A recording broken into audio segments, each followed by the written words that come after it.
สบายดีทุกคนมือหัวแชลของ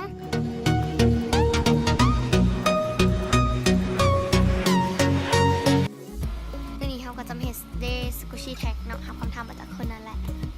ถามพยาเขตกับหายซีอาร์แล้วแน่มี7 ขอนำกันเนาะเป็นจังใดไปเบิ่งขอที่1เนาะวันจันทร์สกุชิสีเหลืองเนาะเขาก็เอามาเป็นหมักม่วงของเลยเนาะบีบไปแบบเนื้อฟินโคตรเนื้อนางแบบหายเลยเนาะเหมาะสมกัน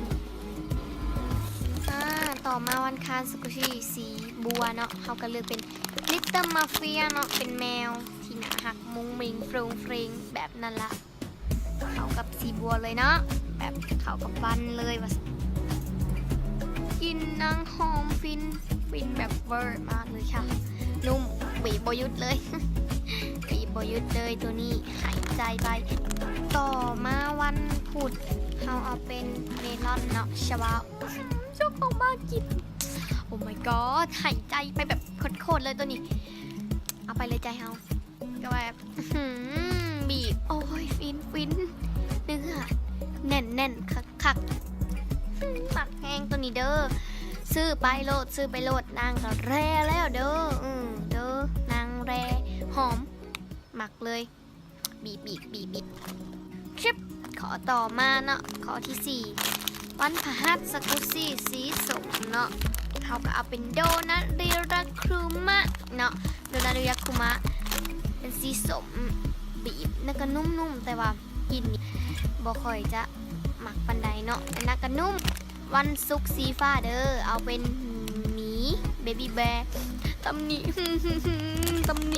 โหดแบบโคตรแบบใบซื้อมาบวิทันบีบ3 เถื่อแต่ตำหนิเสียใจตำหนิอย่างอื่นเปะเบิร์ดใช้ได้แต่ตำหนิต่อมาเดินทางมาฮอดวันเสาร์บีบจึ๊บหอมแก้วมาจะทนแบบเนื้อนุ่มแบบโอ้ยนุ่มหอมไปอีกหอมไปนุ่มอีกบีบประยุทธ์ต่อมาโอ้ยเอาเป็นตัวนี้เนาะสำหรับวันอาทิตย์สีแดงวอเตอร์เมลอนชวาเดอร์แบบหุยบีบนุ่มหอมแบบโอเคเบิร์ดเท่านี้จังใดอย่าลืมกดไลค์กดแชร์กด subscribe กดติดตามเพื่อพลาดคลิปใหม่ๆของเราบ๊ายบาย